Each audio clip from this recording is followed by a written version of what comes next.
Halo teman-teman, balik lagi sama kita di sini. Coba tebak, kita sekarang lagi ada di mana? Kalian tahu nggak tagline From Pieces to Masterpiece? Apa ya kira-kira? Oke, langsung aja ya aku kasih tahu. Kita sekarang lagi ada di Mall Milcraft. Kalian penasaran Mall Milcraft itu apa? Ayo ikut kita.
Oke teman-teman, sekarang kita udah bersama dengan owner dari Mall Milcraft. Untuk lebih lanjutnya, simak wawancara kita ya. Selamat siang Mbak. Siang. Ini dengan Mbak Saya Ratna. Mbak Ratna ya. Ya. Sebenarnya perkenalkan dulu ya Mbak. Kita dari teman-teman mahasiswa Teknik Industri UMS. Nah di sini kami ingin tahu gimana sih suatu UMKM itu bisa berdiri dan beroperasi kayak gitu. Kalau awalnya Mall Milcraft itu baru berdiri juga pandemi. Jadi Januari 2020 karena pandemi kan. Nah, jadi ceritanya awalnya itu memang Mall Milcraft ini adalah cita-cita dari kayak ayah saya, om saya gitu. Pokoknya mereka itu pengen ketika mereka pensiun nanti punya usaha sendiri di rumah gitu, yang mana yang ngerjakan nanti adalah anak-anaknya sendiri gitu. Jadinya kita menciptakan ekosistem kerja kita sendiri. Nah terus memang waktunya tuh serba kebetulan. Jadi kebetulan ayah saya, om saya itu pensiun, kebetulan anak-anaknya udah pada lulus kuliah. Jadi waktunya berdekatan. Termasuk saya, ada kakak saya juga. Jadi di sini tuh family business, semuanya sepupu, om, ayah saya gitu. Nah, terus kami lulus 2019. Terus ayah saya kan bidangnya mesin. Terus dia bikin mesin CNC ini di rumah juga sama timnya. Udah lah pokoknya ini mesin sesederhana mungkin yang mudah dioperasikan, bisa dipakai, yang penting bisa jalan dulu gitu. Nah akhirnya anak-anak yang sudah siap, yang sudah pada lulus kuliah, yaitu cuma aku sama sepupu. Terus kita diajarin lah caranya mengoperasikan ini gitu. Jadi awalnya itu memang pas pandemi, jadi kebetulan kan pandemi susah juga ya cari kerja. Jadi kayak mau kemana ya, mau daftar sini semuanya pada WFH dan lain sebagainya. Jadi ya udahlah kita belajar sendiri, coba kita urusin kita sendiri. Ternyata pelan-pelan bisa deh gitu. Menarik juga ya Mbak, berarti ini masih terbilang muda juga ya, kurang lebih 3 tahun gitu. Oke, berarti ini juga salah satu dari ini produk-produknya Mall Mil ya Mbak. Bisa dilihat kan ukurannya kan kecil-kecil ya, karena material yang kita pakai tuh kayak gitu, material sisa atau enggak, kalau misalkan kita beli ya materialnya yang harus bisa dipakai banyak agar supaya bisa jadi banyak yang pertama. Jadi kan ngirit lah ya material, jadi harga jualnya juga bisa bersaing, karena kan kita bersaing sama kompetitor manual. Harga di manual itu menurutku ya nggak masuk akal, nggak manusiawi. Jadi masa orang mahat ngamplas kayak gitu, produk kayak gini cuma di harga 5.000 kayak gitu, sedangkan kalau kita pakai mesin pasti lebih mahal. Nah tapi kan masalahnya kita nyemplung di usaha yang memang sudah ada pemainnya gitu kan. Jadi kita kan nggak bisa seenak jidat bikin harga. Punya aku bagus makanya mahal ya, nggak bisa. Orang pasti tetap harga nomor satu kan. Jadi kita akali, kita pikir-pikir lagi gimana caranya biar bisa bikin produk yang bisa diterima banyak kalangan gitu, perempuan, laki-laki, ibu-ibu, anak-anak, bapak-bapak. Jadi lebih meluas gitulah.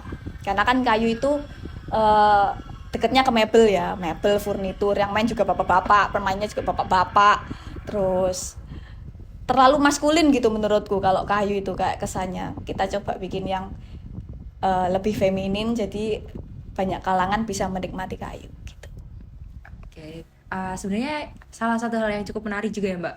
Kenapa proses produksi dari Malmilcraft ini pakai dari tadi Mbak Ratna bilang kayu bekas ya, sisa-sisa mebel. Nah itu ceritanya seperti apa Mbak? Adakah suppliernya atau seperti apa? Jadi sebetulnya intinya cuma itu tadi. Intinya itu permasalahannya dimulai dari cari apa ya yang murah. Intinya itu. Nah, terus kemudian kita coba perluas relasi, ternyata oh ini itu main kayu. Kita punya teman misalkan di industri ini mesin, misalkan abahku gitu ya, ayahku. Terus habis itu, oh itu bapak itu main kayu juga. Nah, terus kita coba propose, Pak, sisanya ada enggak? Oh, boleh dipakai. Mereka itu kebanyakan susah buang kayu. Biasanya dibeli sama misalkan pabrik-pabrik tahu, misalnya di dekat sini ada pabrik tahu. Jadi bahan bakar bikin tahu. Ya udah jadi dibakar aja gitu, padahal kayu jati udah di oven kering bagus, grade A B C semuanya oke gitu, tapi dibakar sayang. Ya kan, ya sayang gitu. Nah terus kita coba, Pak, aku bawa sekarang boleh bawa aja satu pickup gitu, malah dibawain satu pickup.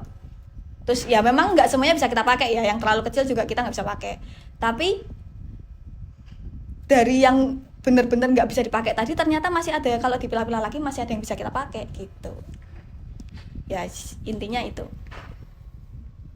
Oke, aku tanya ya Mbak, terkait ini kan produksinya juga dengan berbagai jenis produk yang macam-macam juga. Nah ini tuh produknya tuh bisa dibilang make to order, jadi produk ini dibuat karena ada orderan, atau dari Malmilcraft ini membuat produk dan nantinya dipasarkan di e-commerce gitu? Dua-duanya, karena pertama kita juga lihat pokoknya kita itu selalu memposisikan diri kalau kita itu anak baru.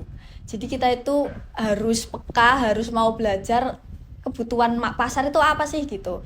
Kadang-kadang kita bikin ini menurut kita bagus tapi ternyata nggak laku, berarti menurut orang lain mungkin nggak bagus ya kan. Nah terus akhirnya coba kita bikin juga, kayaknya orang itu sekarang lagi trennya itu butuh sesuatu yang personalized gitu, yang kayak khas, ini cuma aku yang punya nih. Nah kayak gitu. Nah akhirnya kita juga buka juga menerima kayak gitu, jadi custom, barangkali mau dikasihkan ke orang, mau dijadikan kado kayak atau hadiah kayak atau apa yang lebih personalized gitu, kita juga bikin juga. Jadi misalkan kadang-kadang misalkan kayak gini, aku bikin misalkan alas gelas gitu, diameternya 10 cm. Ternyata kafe ini tuh gelas mereka tuh kecil-kecil. Kak ini bagian bawah gelasku itu cuma misalkan kecil banget lah, misalkan berapa 8, aku mau bikin yang 9 gimana? Oh iya bisa. Nah jadinya kita sesuaikan juga dengan kemauan customer gitu. Jadi dua-duanya jalan. Karena kan kita juga kadang-kadang punya ide kayak, aku tuh punya kendala misalkan di kamar ini tuh apa ya, produk apa yang bisa buat taruh ini ya atau apa ya gitu. Tapi aku cari di toko itu nggak ada, ya udahlah aku bikin sendiri barangkali bisa. Ternyata bisa. Terus habis itu coba kita tawarin, oh ternyata banyak yang butuh, berarti sebetulnya ada peluang itu gitu.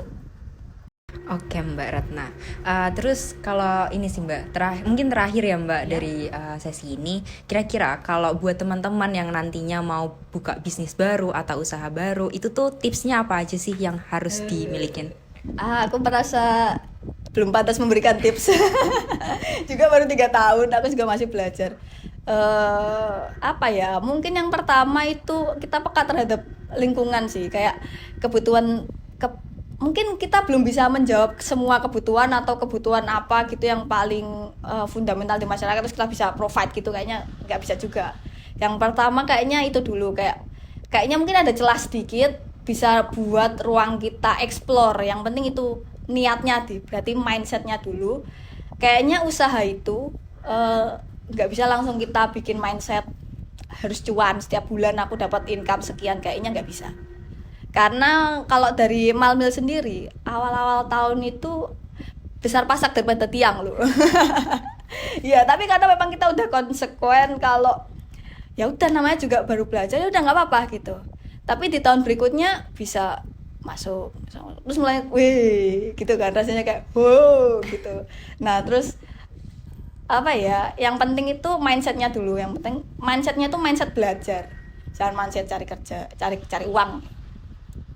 Karena setelah kita masuk itu mungkin ya bisa dibilang dari 3 tahun ini setahun pertama itu aku belajar, karena aku baru belajar desain, aku belajar operasikan mesin. Basicnya kan aku nggak ada apa-apa, nggak mudeng nggak apa-apa kan. Aku belajar kayu, oh ternyata kayu itu kalau di cutting konvensional itu seratnya menculat semua, kalau di cutting climbing itu bagus. Kayak gitu loh, jadi ya kayak belajar dulu, memang belajar. Terus yang kedua, pertama mindset belajar dulu, terus habis itu mungkin menerima juga ya kayak masukan-masukan dari luar, meskipun memang harus kita saring ya, karena kan kita harus berprinsip kalau kita itu punya identitas tentang buat usaha kita gitu. Aku nggak mau menghilangkan unsur ABC, misalnya ini mau jadi prinsip, yang lainnya mungkin boleh ada masukan gitu, tapi kalau yang ini mungkin aku nggak mau. Ya itu juga.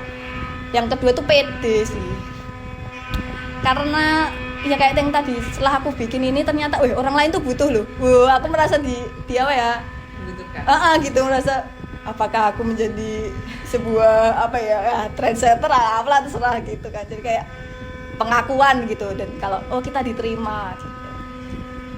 Yang apa ya, yang selanjutnya mungkin tim, nggak bisa sendirian, pecah nanti kepalanya.